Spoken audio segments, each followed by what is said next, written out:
सुखदेव जी प्रभु वर्णन करते हुए राजा परीक्षित को सुनाते हैं, राजा भगवान को देख करके गोपिया के हृदय में रास खेलने की जो तमन्ना थी वो प्रकट हो गई। गोपियों ने कहा, कन्हैया देख चंद्र ऊपर आ गया, अब तो रात बीतने आई, हमें रास खेलना है, बाकी की बातें हम बाद में करेंगे, पहले हमें रास रमना है, रास खिलाओ।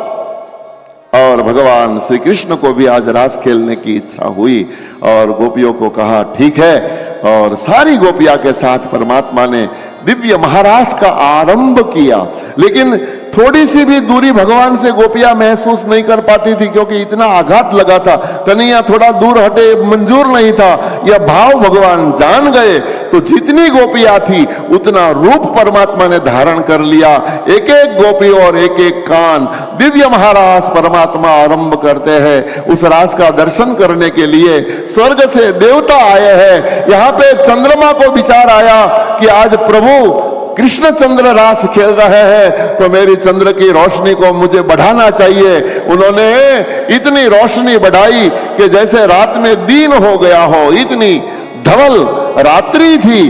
और इसमें नारद जी पधारे। नारद जी ने परमात्मा को रास खेलते हुए देखा और रास खेलने की इच्छा हुई, तो प्रभु से विनती की, प्रभु मैं इस रास में शामिल हो सकता हूं?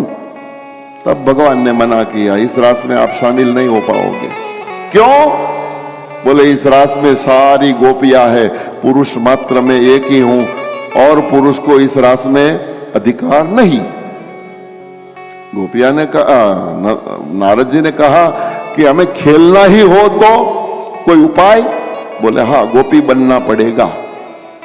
अरे महाराज आपके साथ खेलने को मिले तो गोपी भी मंजूर। बोले तो सामने कुंड में स्नान करो। पड़ा तब नारद था, बाहर निकला तो नारदी गोपी बन गया। भगवान कहे वेलकम। नारद जी इस रास में शामिल हो गए। ब्रह्मा जी ब्रह्माणी के साथ आया, ब्रह्माणी को तो मौका मिल गया, लेकिन ब्रह्मा जी को इच्छा हो गई। नारद को पूछा कि परमिशन कहाँ मिलती है? बोले उस कुंड में स्नान करो, परमिशन मिल जाएगी। ब्रह्मा जी पड़े तब ब्रह्मा से बाहर निकले ब्रह्माणी, ब्रह्मा जी को ब्रह्माणी बन गए। वेलकम। परमात्मा ने गोपियों को रास में आनंद दिया, और उस दिव्य रास का किस शब्दों से सराहा जाए, जो साक्षात ब्रह्म ने खेला होगा।